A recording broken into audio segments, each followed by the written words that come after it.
Hey, what do you know? Your girl is back with another video. In today's video, I'm going to be sharing some tips for combing out your locks. If this is your first time here, welcome to my channel. My name is Lisa, and on this channel, I like to share all things beauty and life in between.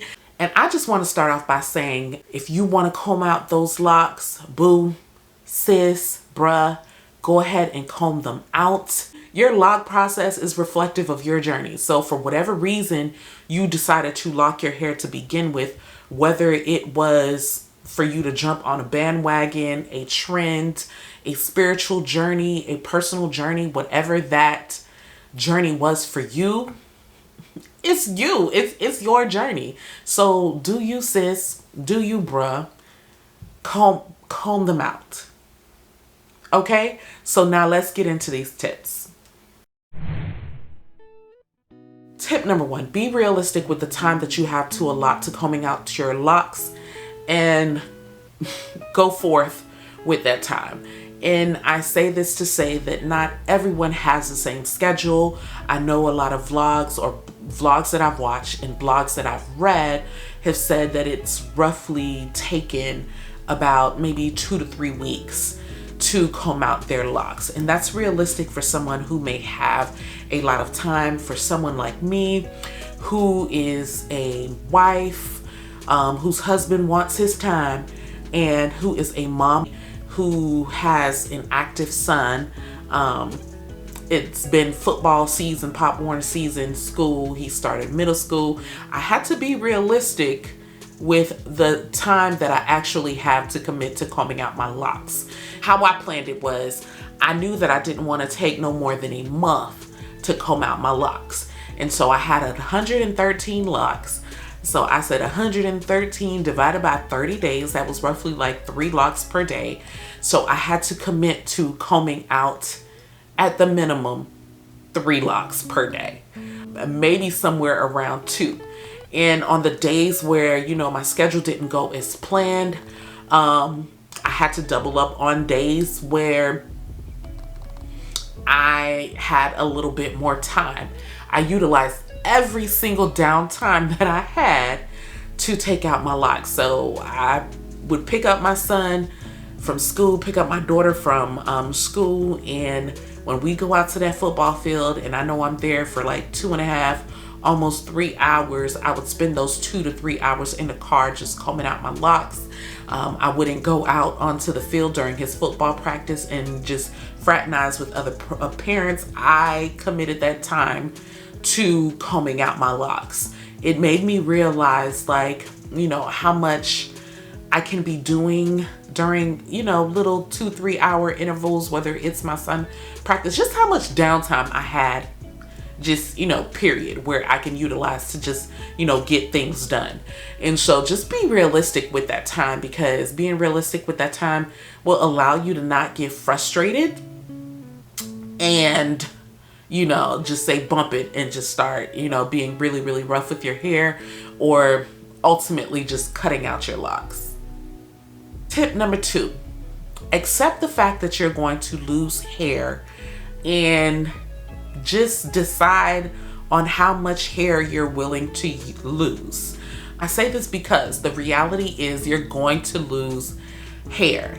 The length that you see, the hair that's in your locks, is dead hair. It's hair that would have shedded, you know, had you been a loose, natural, relaxed, or whatever, you would have seen that shed from day to day.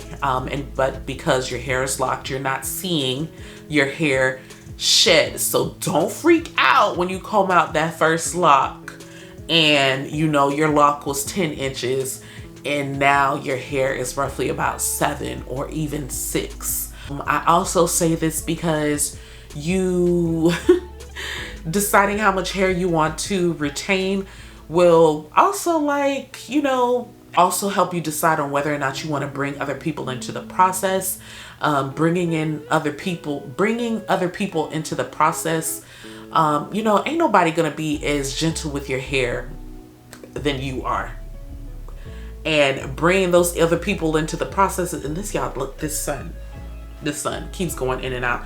I'm sitting in front of a window. But bringing other people into that process, you could potentially lose more hair. Me personally, I wanted to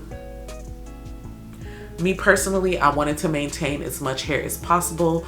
And there were times where my husband offered to help, and I was like, nah, no, bruh. I'm gonna handle this myself, because no one can feel your hair like you. Plus, I just don't trust a lot of people with everything, specifically my kids and my hair, especially my kids and my hair. I don't trust a lot of people.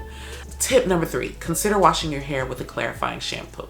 Not everyone's into the oil. There are still people that use lock creams, gels into their hair. So shampooing your hair will help to strip it of that buildup. I've also seen people use the detox method just to get like all of that gunk or things that you may not even realize is in your hair. You just want to get that out of your hair so that it can make the unlocking or the detangling process much easier. Having, you know, that gunk, that goo can cause your hair to can cause more tangles for your hair. It just ultimately makes for a more efficient detangling and or unlocking process. So go ahead and get that hair, the scalp nice and clean, get those locks cleaned, get all of the gel or any other, you know, debris or whatever just out. Tip number 4, use a quality conditioner no matter the cost. You may even want to consider using the conditioner that you used when you were a loose, natural, one that provided a lot of slip, one that was most effective when detangling your hair. And I say this because a lot of the videos or blogs that I read, they recommended using a fairly inexpensive conditioner because you'll be using a lot of it. And not all hair strands are created equal. So an inexpensive detangling conditioner that may work for you may not work for me, or one that may have worked for her or him may not work for you. So use a quality conditioner to detangle your hair. This is going to be an extra tip. Consider going to Marshall's or TJ Maxx and investing in a salon sized bottle. The one I used was Giovanni. I think it's like the avocado kind. It comes in like a green bottle and it has lots of slip. I also use the Smooth as Silk detangling conditioner by Giovanni, and the Giovanni brand, if you buy it in stores, can be a little expensive. A little old bottle can cost roughly about $10 to $12, but I've made a habit of going to TJ Maxx or Marshall's and getting a big or a large salon sized bottle for roughly about $12.99. If you're unable to find a conditioner that was, look at this sun, Lord, this sun is just acting up. If you're unable to find a conditioner that you were used to using with a lot of slip, chances are is that you'll be able to find a comparable conditioner. They're still in the salon size. And trust me, it works. And I know this seems like a pretty obvious tip, but there is a specific reason why I'm sharing this tip. Of course, during the detangling and the combing out process, you're going to saturate your hair with water and conditioner as well. See, the thing is, when you saturate it with water and conditioner, as you're combing it out, the hair dries up, right? And if you're going to, just for the sake of making the best of your product, you want to saturate a couple of locks at a time, okay? While you're combing out one lock, there's a possibility that those other locks can dry up. They're going to dry up. There's not a possibility. They're going to dry up.